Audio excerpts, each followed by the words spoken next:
os nossos encontros apresentando sempre novas questões. E a questão hoje é o materialismo histórico. Nós estamos, desde os 2 últimos encontros, fazendo uma pequena amostragem das teorias socialistas. Estas teorias são basicamente constituídas por elementos produzidos pelo filósofo Karl Marx. Essas categorias são exatamente aquelas que nós estamos agora passando algumas informações a respeito delas a vocês. A primeira dessas categorias, nós já vimos, que é o materialismo dialético, que é a visão que se tem da constituição intrínseca das coisas. Nesta visão se diz que todas as coisas carregam no seu bojo a dualidade. De um lado, há uma tese, há um confronto com a tese, que é a antítese, e há o resultado desse confronto, que é a síntese. Isto é apenas a teoria. Agora, quando nós aplicamos esta teoria à história, aí nós estamos fazendo o materialismo histórico. Então, nada mais, nada menos é o materialismo histórico do que a aplicação do materialismo dialético, dessa teoria, na história. Isso significa o quê? Que todos os elementos desse materialismo, segundo a crença do Marx, estão presentes em todos os dados históricos, em todos os fatos históricos, em todos os acontecimentos históricos. Isso significa que, se você for averiguar qualquer fenômeno histórico, um fenômeno social, um fenômeno político, um fenômeno econômico, nele você terá esta dualidade, essa contradição. Ele está presente em tudo.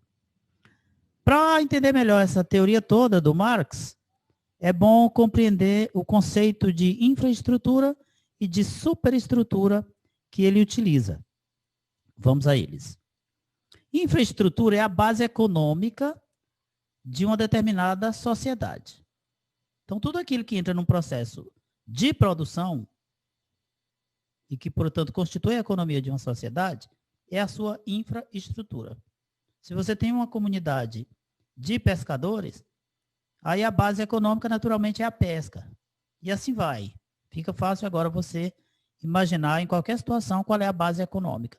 Qual é a base da qual aquela comunidade retira não apenas a sua sustentação, mas a sua vida. Porque, ao produzir os bens de consumo, essa comunidade produz relações também, relações humanas, e um jeito de se relacionar. O que significa que o trabalho, o que significa que a produção, ela interfere no ser completo do ser humano. Temos, além da infraestrutura, o conceito de superestrutura. Não tem nada a ver com esse conceito de super, que nós aplicamos, por exemplo, ao Superman. Nada a ver. Superestrutura, ela tem esse prefixo super, apenas para indicar que ela é uma estrutura com muito poder. E exatamente porque esse poder, é bem aqui que ela se difere desse outro conceito que eu pus ainda há pouco, esse poder existe exatamente pelo caráter do que é proposto na superestrutura, que é um caráter ideológico. A superestrutura pode ser simplificada no conceito de ideologia. Só que a superestrutura tem alguns dados típicos. Por exemplo, a pergunta: quem produz essa superestrutura e para que se produz? A superestrutura, ela é produzida basicamente por todos aqueles que têm papel de domínio na sociedade. Nesse caso, entram todas as grandes corporações, as grandes indústrias, os grandes industriais, os grandes empresários, os grandes banqueiros e, essencialmente e primacialmente, mais do que qualquer um desses, o governo. Então, a superestrutura é uma estrutura de governo. São basicamente os governos que ou criam ou se esforçam para mantê-la. Como é que isto se dá? Isto se dá, principalmente, pelo uso do direito. O Estado, é bem aqui que Marx faz uma crítica, o Estado não cria o direito para administrar a justiça. O Estado cria o direito para fazer com que as desigualdades sociais se mantenham e se justifiquem a partir de uma defesa jurídica desta sociedade. Deixa eu colocar um exemplo, fica sempre mais tranquilo de entender. Se um determinado governo, um determinado governo normalmente defende uma determinada forma de governar, um determinado modelo. Nesta defesa, esse governo pode imaginar que não é interessante que ninguém e nada se oponha ao pensamento dele. Se alguém se opuser a este pensamento, naturalmente que ele vai fazer uso do direito para descaracterizar o pensamento daquele que pensa contrariamente a ele. E a descaracterização pode ser, por exemplo, um enquadramento dessa pessoa dentro de uma categoria de crime. A pessoa, de repente, pode ser chamada de criminosa por uma determinada coisa que ela faz e que, na verdade, pode não ser crime, mas é um jeito que o poder está dando para eliminar um concorrente ou uma voz dissonante. Então, o direito, na sociedade capitalista, ele está a serviço da classe dominante. Ele está lá para manter os privilégios, para manter o que nós chamamos de status quo.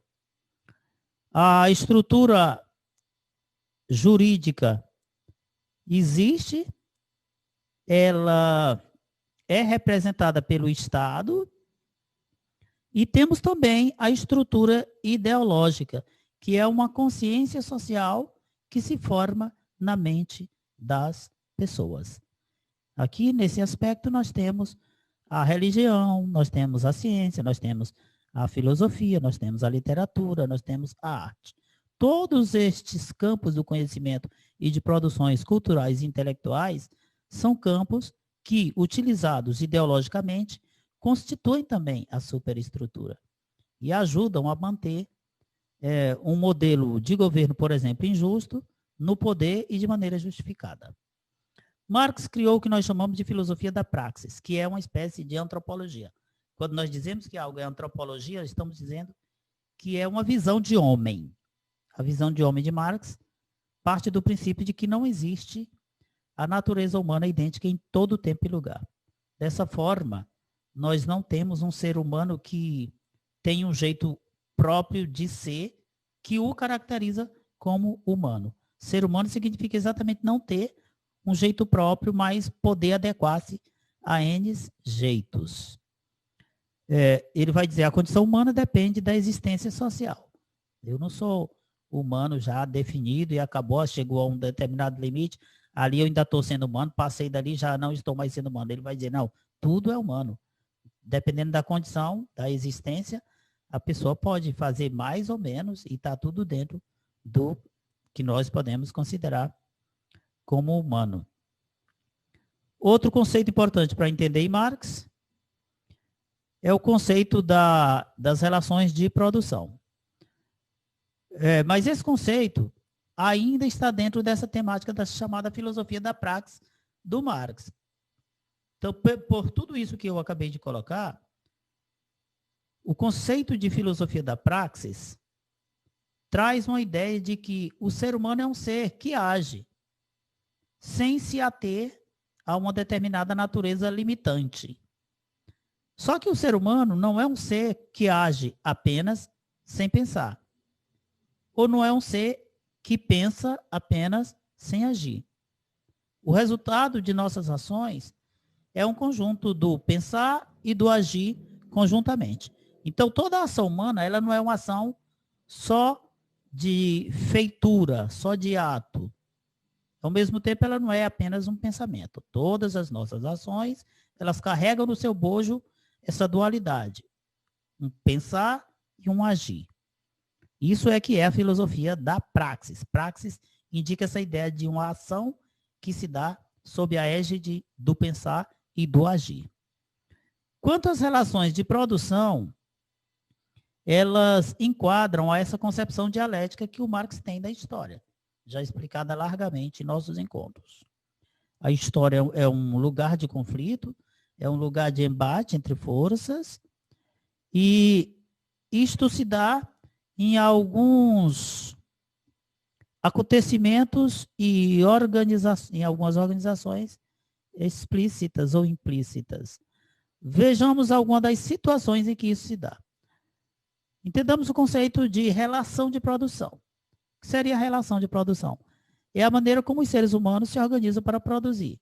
Aí fica fácil pensar, uma sociedade de lavradores vai se organizar dentro de um direcionamento que faça mais fácil para eles produzirem melhor aquilo que eles se propõem produzir. E assim cada uma das formas de produzir. Então, a relação de produção é a maneira como os seres humanos se organizam para produzir. As forças produtivas é o conjunto de elementos que entram no processo de produção.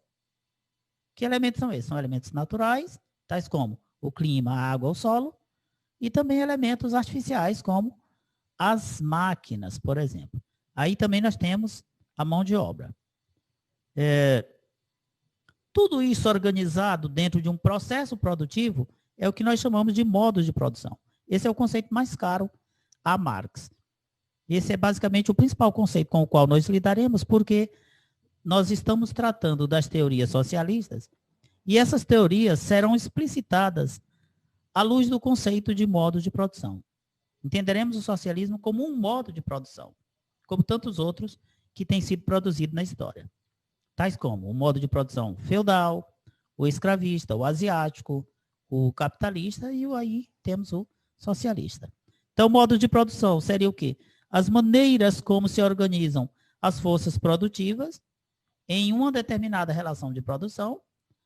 E aí nós temos essas maneiras caracterizando uma maneira mesma de viver de uma sociedade. Temos vários modos de produção, conforme eu já falei, mas falemos apenas de uns 2 ou 3.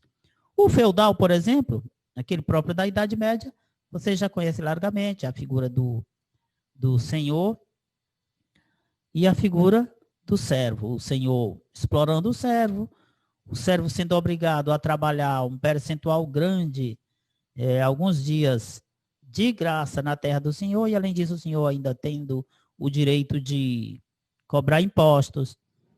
É uma relação de exploração total. E aí temos o sistema capitalista, o modo de produção capitalista. Neste modo de produção, nós temos uma relação antitética. De um lado, ao burguês, que é o detentor do capital. O capital é tudo aquilo que produz bens ou serviços. Tudo aquilo que eu posso utilizar para produzir bens, eu chamo de capital. Então, por exemplo, a mão de obra de uma pessoa é um capital.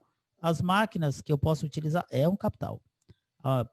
Bem interessante dizer isso, porque nós normalmente usamos o conceito de capital apenas para dinheiro. E capital é tudo aquilo que pode produzir algum bem ou serviço. Então, de um lado, o burguês é o dono do capital e do outro lado temos o proletariado, que é o trabalhador, que não tendo nada para entrar nesse processo, ele só tem a sua força de trabalho que ele vende para o dono do capital, fazendo inclusive com que a própria força de trabalho de repente se transforme em mais um capital, ou seja, uma condição de produção de bens para o burguês. Já expliquei em outros momentos o conceito de mais-valia, que é a apropriação que o burguês faz dos bens que são produzidos em um determinado processo de produção. Essa produção, às vezes, ela é orçada para chegar a um determinado limite, produzir uma determinada quantidade de bens. Mas Às vezes, digamos, ela passa, digamos que uma empresa precisa, sei lá, de 100 mil reais para se manter e todo mês existir, todo ano a ano, continuar o seu trabalho.